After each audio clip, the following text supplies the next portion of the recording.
Claire adjusted her toddler on her hip, sweat prickling at the back of her neck as she wrestled a diaper bag, stroller, and a stack of boarding passes. It was barely past 6 in the morning, yet the airport already buzzed with the frantic rhythm of rushing footsteps, rolling suitcases, and muffled announcements. Her 2-year-old son, Ethan, clung tightly to his most treasured possession, a stuffed lion he had named Roar. Its once bright golden fur was faded, its mane a tangled halo of fabric threads, and one button eye was missing. But to Ethan, it was everything: his comfort, his shield against nightmares, his friend in every unfamiliar place. "Hold on tight to Roar, baby," Claire whispered, smoothing his curls.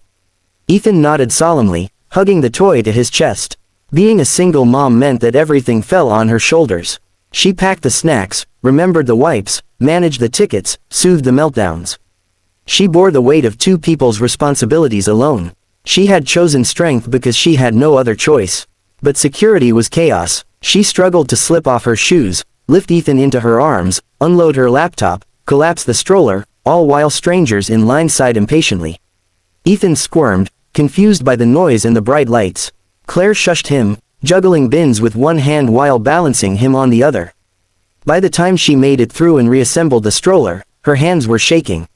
She gathered everything as best she could and hurried to the gate. It wasn't until they sat down that she realized something was missing. Ethan's hands patted frantically at the seat beside him. His eyes widened, his lip trembled. "Roar, Mommy, where's Roar?" Claire's stomach dropped. She tore through the diaper bag, checked under the stroller, even bent down to peer beneath the seats. "Nothing." "Oh no," she whispered. Ethan's face crumpled. Tears welled and spilled over as he clutched at her shirt. "Mommy, I need Roar." Her heart broke. She couldn't leave. Boarding had already begun. And she couldn't calm him without the lion. "It's okay, sweetheart," she murmured, rocking him as he sobbed into her shoulder. "We'll find him later, I promise." But her own chest ached with guilt.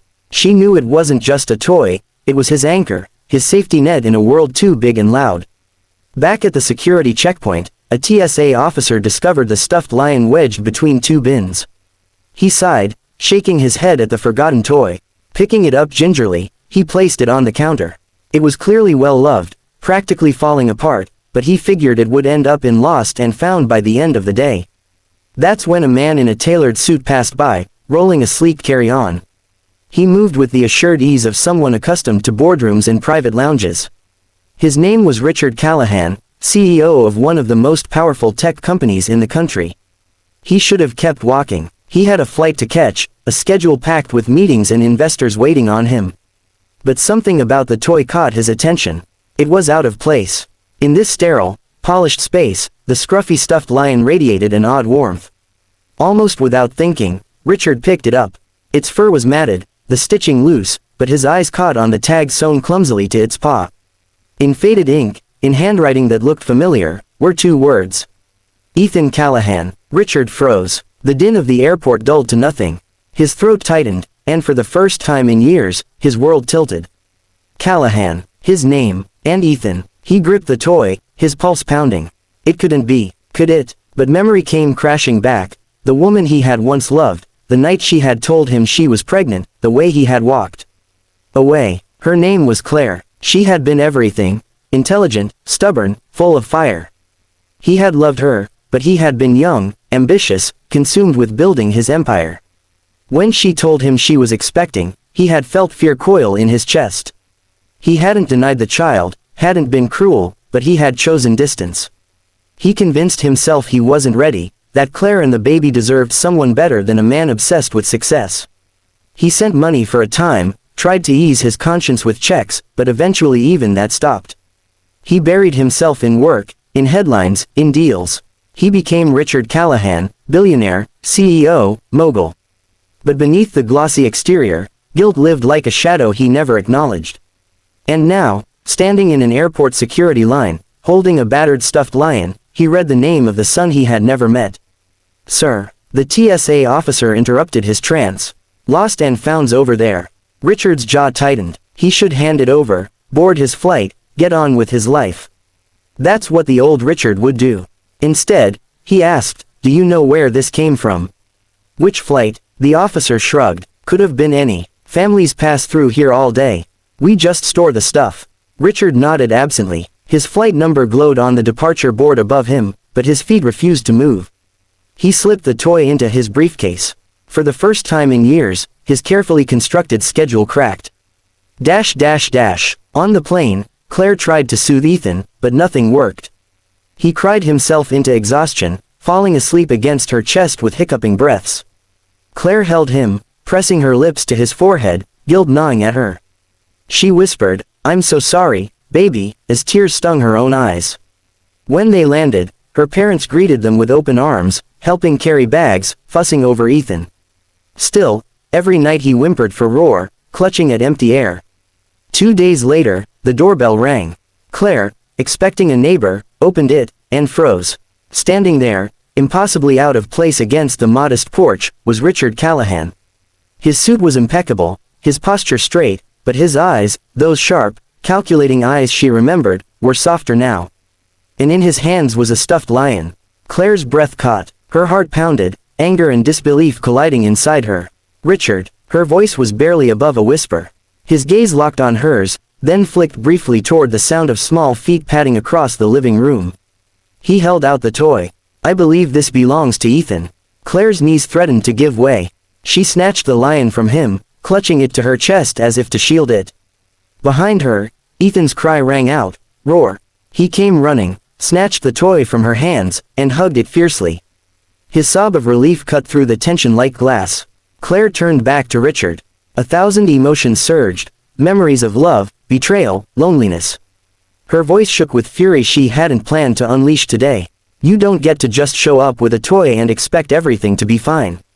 Richard swallowed hard. "I know." He looked older now, the weight of his choices carved into the lines on his face. For once, he didn't look like the untouchable CEO splashed across magazine covers. He looked like a man stripped bare. "I saw the name," he said quietly. I shouldn't have looked. But when I did, I couldn't walk away." His voice cracked slightly. "Claire, is he?" "Yes," she snapped, her chin trembling. "He's yours. He always has been. But you made your choice." Richard's chest heaved. "I was a coward. I thought I was doing the right thing, staying out of the way.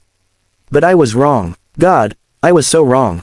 He glanced toward the living room where Ethan was now curled on the couch, murmuring to Roar, "I can't change what I did, but if there's any chance at all, I'd like to try." Claire stared at him, torn between anger and the flicker of something else, hope, maybe, though she hated herself for feeling it.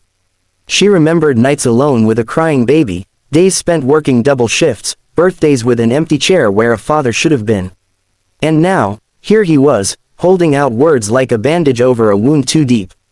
"Why now?" she demanded. Richard's answer was simple. "Because fate handed me his toy, and for the first time in my life, I couldn't ignore what really mattered." Silence stretched between them, heavy but not unbearable. For the first time in years, Claire allowed herself to really look at him, not the CEO, not the man who had left, but someone trying to find his way back. Behind her, Ethan giggled softly, hugging Roar to his chest. The sound was pure, unbroken, full of innocence. Claire closed her eyes, exhaled slowly, and whispered, "We'll see." It wasn't forgiveness. It wasn't reconciliation. Not yet, but it was a beginning. And for the first time, Richard felt hope. Claire shifted Ethan higher on her hip as she balanced a stroller, diaper bag, and boarding passes. Airports were chaos on a good day. With a 2-year-old in tow, they were survival games. "Mommy, juice," Ethan whined, waving his sticky fingers toward the half-empty box in her bag. "In a minute, sweetheart." She gave him a kiss on the head, exhaustion weighing on her shoulders. Being a single mother meant every burden fell to her, packing, planning, soothing, surviving. At least Ethan had Roar. The stuffed lion was threadbare, its fur matted and faded from years of love. A single button eye dangled loosely, the mane a nest of knotted threads.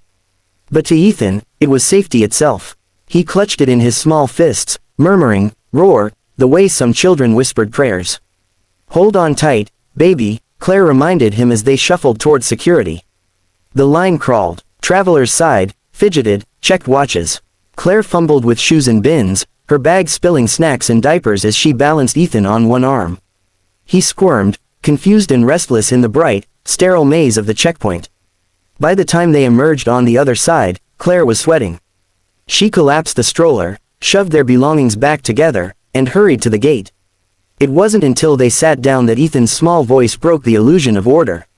"Mommy!" Roar. Claire froze. Her hands dove into the diaper bag, under the stroller, across the seat.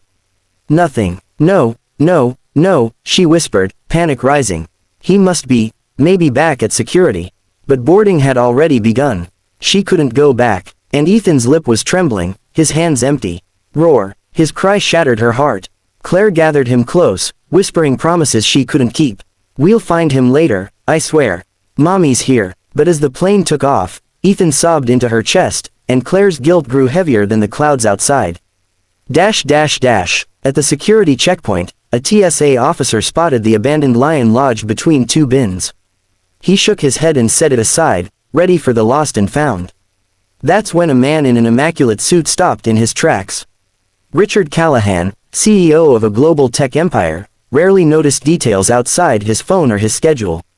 But the toy, so ragged, so loved, seemed out of place here. Curious, he picked it up. His fingers brushed a small fabric tag stitched clumsily onto its paw. In faded ink, the letters read, "Ethan Callahan." Richard froze. His heartbeat thundered in his ears. The airport, the noise, the polished floors, all of it blurred as memories crashed back. Callahan, his name, and Ethan, he whispered it aloud, the sound foreign and familiar all at once. The name he hadn't spoken in years. The child he had never met. Part 2. The CEO's secret. Richard's grip tightened on the stuffed lion. His flight number flashed on the departure board, reminding him of the investors waiting across the country. But suddenly, none of it mattered. All he could see was Claire. He hadn't thought of her in years, not because she wasn't unforgettable, but because remembering her meant facing what he'd lost.